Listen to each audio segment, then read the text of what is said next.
Love eternally the reunited three most powerful, God, Timko II, and the Son of God. Hello, can you hear me? This distinctive robotic voice, with a touch of US Scandinavian accent, was a trademark of Professor Stephen Hawking. Named the Perfect Paul, the voice was created by Dr. Dennis Klatt, pioneering researcher in speech and hearing science from the Massachusetts Institute of Technology, or MIT. After losing his ability to speak in 1985, Professor Hawking adopted a speech-generating device to communicate. I communicate with a computer system in a box in the back of my wheelchair. This system was put together for me by David Mason of Cambridge Adaptive Communications.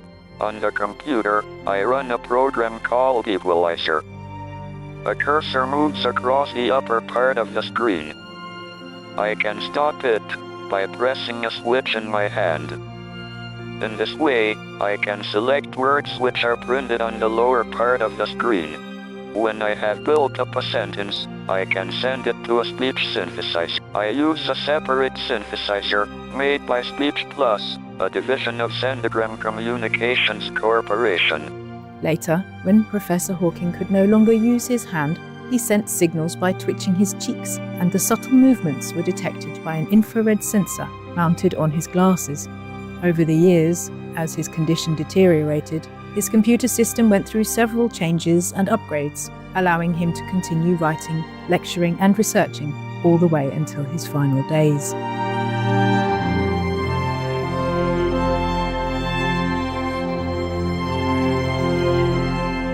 As someone who relied heavily on technological devices for daily living and working, Professor Hawking recognized the benefits of technology, especially to the disabled.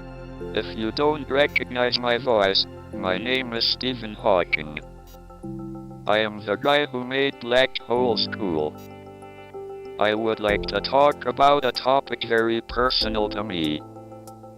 How science and technology can help people with disabilities. I've lived my life on the edge, pushing the boundaries of not just science, but what my body can do. Medicine can't cure me, so I rely on technology.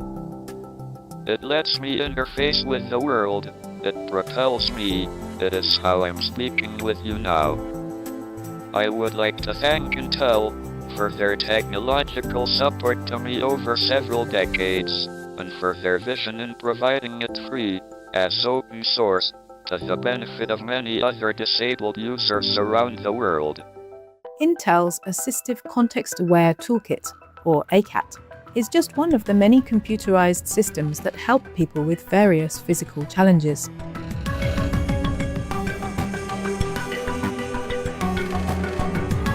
The development of AI in recent years has significantly advanced these tools, bringing more convenience and well-being to the lives of those in need. I live in a life, for the most part, that is completely dependent. So anywhere that I can get independence, I'm going to go get. And that's where assistive technology like Apple's HomeKit comes in. Hey Siri, arriving home. I use voice recognition, on my iPhone pretty much every day, all day. And now I would go and open the garage door for Karen. HomeKit is a home automator that connects smart accessories like door locks, window shades, and lights. Hey Siri, arriving home. In our house, definitely the assistive technology is everywhere. Combined with Siri and what Apple calls switch control, Todd can navigate his iPhone and control his smart home using external switches and voice commands. Hey Siri, lock the front door. Between Siri and switch control, I can use my phone just as good as anybody with 10, working fingers. The photographs that join our plan. Well, I wish that you would stay. UK musician re-establishes his voice with help of artificial intelligence or AI, despite motor neuron disease. Bristol musician Patrick Darling regained the ability to express his voice with the help of AI after being diagnosed with motor neuron disease at age 29, which left him able to speak only a few words. Patrick, a band's lead singer and composer, worked with 11 labs to generate a singing voice closely matching his original by training the AI system to transform past recordings into virtually indistinguishable vocal model. This allowed Patrick to continue to compose and perform during a live show in London alongside former bandmates, where the audience witnessed him singing again for the first time since his condition worsened. The breakthrough illustrates how AI-generated voice technology can help restore creativity, participation, and identity for people living with degenerative neurological diseases. Looking ahead, Professor Hawking saw the huge transformative potential of AI-powered tools. The potential benefits are huge. Everything that civilization has to offer is a product of human intelligence. We cannot predict what we might achieve when this intelligence is amplified by the tools AI may provide. But the eradication of war, disease, and poverty would be high on anyone's list.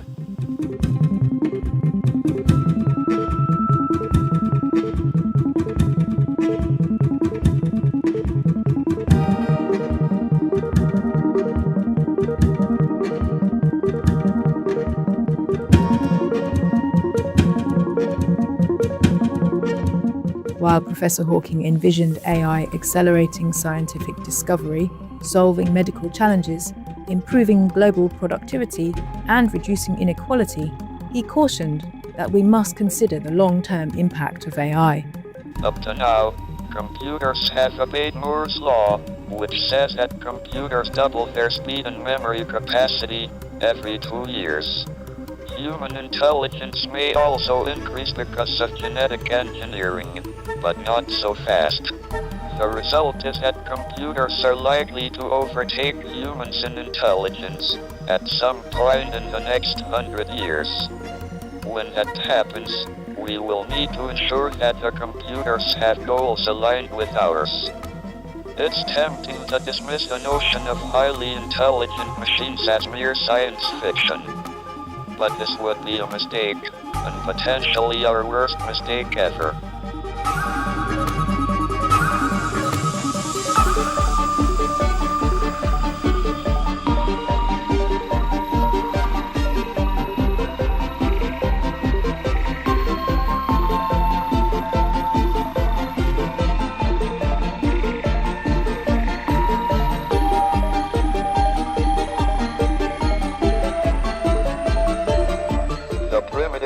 Of artificial intelligence we already have proved very useful.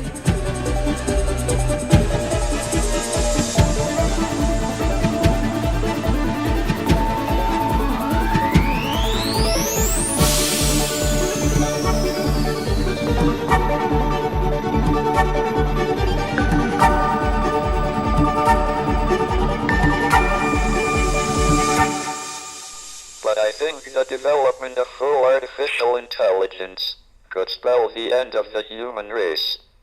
Professor Hawking was deeply alarmed by military applications of AI, calling for an immediate stop to the autonomous weapons arms race before it took off. Given concerns about long-term controllability of ever more advanced AI systems, should we arm them and turn over our defense to them? In 2010, computerized trading systems created a stock market flash crash.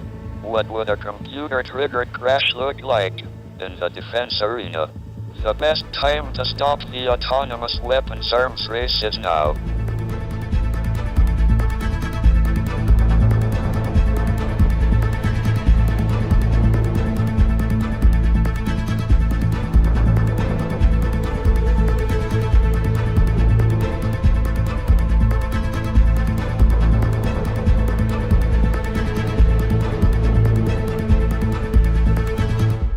etc. In January 2015, Professor Hawking joined Elon Musk and many other AI experts and researchers in signing an open letter urging serious research into AI's societal impact and advocating safeguards against misuse. The letter concluded with the following statement. In summary, success in the quest for artificial intelligence has the potential to bring unprecedented benefits to humanity, and it is therefore worthwhile to research how to maximize these benefits while avoiding potential pitfalls. The research agenda outlined in this paper and the concerns that motivate it have been called anti-AI, but we vigorously contest this characterization. It seems self-evident that the growing capabilities of AI are leading to an increased potential for impact on human society. It is the duty of AI researchers to ensure that the future impact is beneficial. We believe that this is possible and hope that this research agenda provides a helpful step in the right direction. It is precisely the human motivation behind AI development that determines its direction and fate. If the people developing it pursue only self-serving agendas, such as maximizing their personal gains and profit, then the end product will mirror that thought pattern.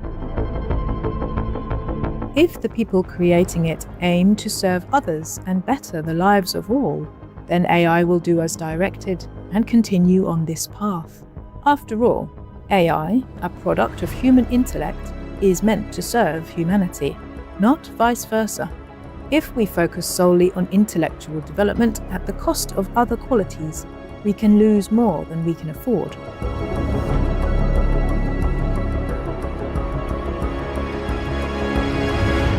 Our most beloved Supreme Master Ching Hai, vegan, reminds us of the most important quality that human beings should strive to preserve and develop.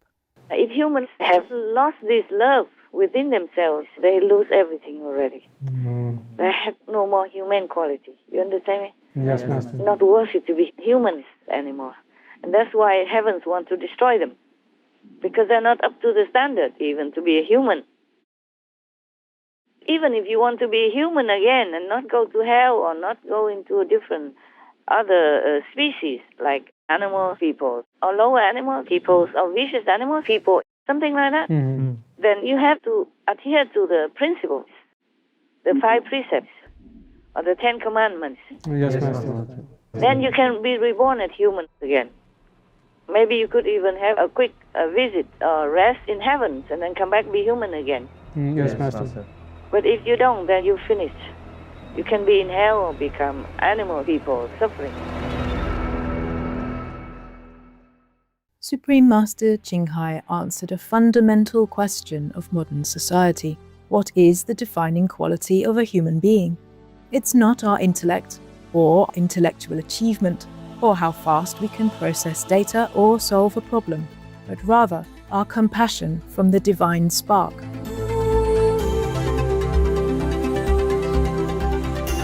Master shared her insights on the next phase of human evolution, when technological development is in harmony with our compassionate lifestyle.